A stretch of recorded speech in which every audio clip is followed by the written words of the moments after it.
Yeah, I'm out here today. I'm about to take another cutting from one of my heirlooms. This here is on one of my mulberry trees. I have two different kinds out here. I have your dwarf mulberry that kind of give you the smaller mulberries, and then this one here give you the larger mulberries. I had the earlier this tree because this was one of the ones that the deers just kept munching on, and now they got up to a decent size. And I got a nice sized branch I want to take out of there. I want to see it. I already taken a smaller branch. I'll show you that later, but this larger branch, I want to see how this airlaying done on this here. And I'm really enjoying this airlaying process that I'm using because it doesn't require any rooting hormone. You basically go in. I'm a reverse engineer this here so you can see basically how simple this process is. Basically just, that was some bread wrappers to keep this here piece of plastic bag cutting that I had there. And then if you can look at it, you see that the rooting system coming along real good. I'm not so much worried about how many roots I got there because they seem to do pretty good once I put them in the pots. But if you can see right there, that's nothing more than a piece of tissue that I had to wrap around it. And the key to making this here process work is keeping this here, they call it a substrate, keeping this substrate real moisture and then having good humidity. And if you do that, you'll get good results on your airland. This cutting I'm about to take right now, I want to say it's taken about anywhere from 2 to 3 weeks for me to get this layer of roots. And I'm about to take it and I'm gonna cut it off and pot it up, and then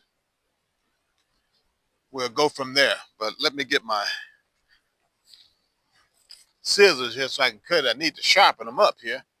But let's see how good they'll do here. Gonna cut it right here. That way I can have a nice base to see how that came off there real good. And this is a pretty nice size cutting when you look at it. Look at it. See? But it's a pretty nice size cutting that we're gonna do here. I'm gonna pot it up and then I'm gonna take the leaves off of it and then we should go from there. But you can see this tree been pruned back. And it took a smaller cutting from right here. And then like I said, we have a lot of deers over in this area. Them deers come and be eating your trees down. They had damaged it over here. You can see. So that's really why I'm trying to have, instead of being a one-trick pony, I'm trying to make sure I have multiple. And then we had these here white bags on the tree. And what I use the white bags for is, for some reason, it spooked the deers off. And that's how I was able to grow this tree to the size that I have it here. But let's go ahead and see if we can get it potted up here. If you give me a moment, I already got my pot somewhat ready. I got some soil down in it already. Get my camera down there a little closer.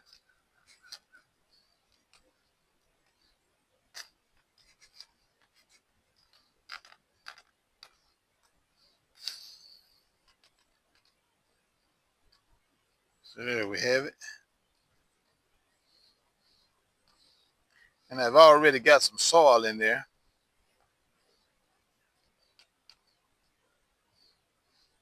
And in my soil, I've already put some charcoal. I've already put some comfrey. And I need to put some, probably like some type of potassium in there. I didn't have no banana peels left over today, so I didn't worry so much about that, but I'll get that done later. So basically how we're going to do this here, because I already got it there, we're going to get that right in the middle there, get it set in there. I'm trying to add a little bit more dirt here so I can stand it up.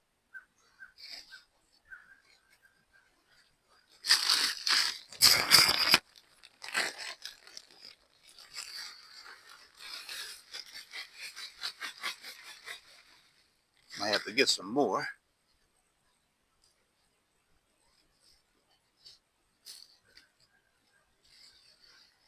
See if we can get this here done the way I want it done.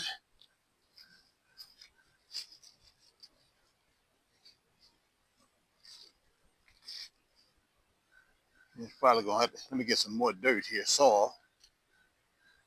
That's a pretty big limb there, so it's falling over a little bit.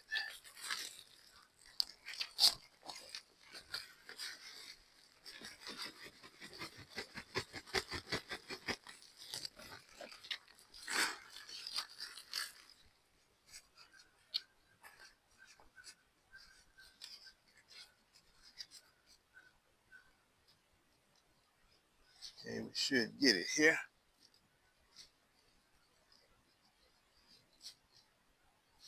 Pretty big here.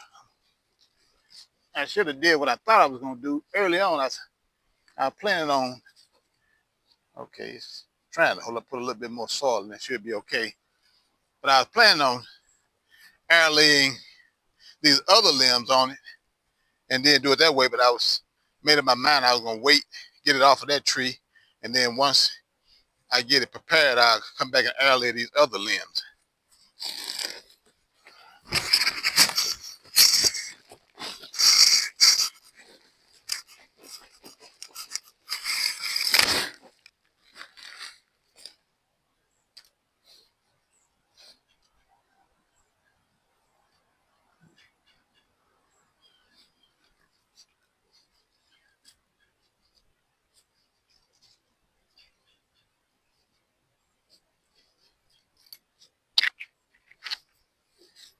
Trying to get some of this soil on the side. And that's pretty much what it takes when you do these air laying. And then I have to go in and take my leaves off of this, but I'm gonna go ahead and put some water in here. That way to let me know. And I always use some rainwater or water from the spring. And I said this before, but the key to success is when you're doing these air layings is to make sure that substrate that you have in it, keep it wet and then have a lot of humidity. And I mean, they seem to just work like magic once you do it that way. And then what I do, I keep it watered when I get it in here. But that's the key to success in any time you're doing, regardless of which tree is, whether it's a mulberry tree, whether it's a fig tree, whether it's any other tree you have out here. That substrate are inside of that place. You need to keep moisture in there while those roots are taking place. If you keep moisture in there and you keep humidity, you're going to pretty much have a pretty good air lay. And so basically that kind of alludes to telling you to kind of do it in the summertime. And the water I use, like I said, I always use rainwater. We have a creek down here. I use spring water. But that's holding up real nicely there. I mean, you can't go wrong. And some people might say, well, why do you be doing so much air laying? Well, a lot of times people think hoodoo is all about spells and casting spells and stuff like that. But hoodoo is about giving. And if you want a blessing, a lot of times that's one of the quickest way to get one of your blessings is to put yourself in a position to give. Because if I could take this one tree here, and I got other family members and so forth, they may need a tree, then I could give them one or two. Then now they got berries at their house. If they want to make a smoothie and so forth, they don't have to spend any money for it. So that blessing will come back to me. So that's what we're doing and why we're demonstrating this, because most people looking at casting a spell, they're looking at how can I get, you know, more love, more money, a bigger house and so forth. Well, you get your bigger house by being able to put yourself in a position to save yourself some money. And this is one of the smaller air layings that I had taken off that same tree, but I wanted to do it off a larger cutting because I wanted to say, hey, yeah, that first smaller cutting did real well. It didn't take that long, maybe a couple of weeks at the most. And then this one here that we got here, it took, I say a little bit less than 3 weeks for me to get accomplished. Then I'm gonna take all these leaves on this tree here and strip it off and then let it come back. And over the next 2 or 3 days, it should be informed. But this is one of the most simplest techniques that you could use, people, if you want to put yourself in a position of giving. Because on one end, we're talking about air laying and how you could take that one product, or one tree, or one plant, and turn it into multiple plants. But you're also looking at a position of putting yourself in a position to give, putting yourself in a position to be fruitful and multiply. And then once I get this here, and like you can see here from this here particular cutting here I got, there go, I can make an air laying off of that. I can make an air laying off of that. I can make an air laying off all those different limbs there. And that's about 5 more trees. So from that one tree right there, and I could have made them smaller, but I like to keep them a little larger because that's my goal. But that's basically it. And I'll probably do a follow-up to let you see in a couple of weeks how well this tree survived after I took the limbs off and let it went on through its normal rooting.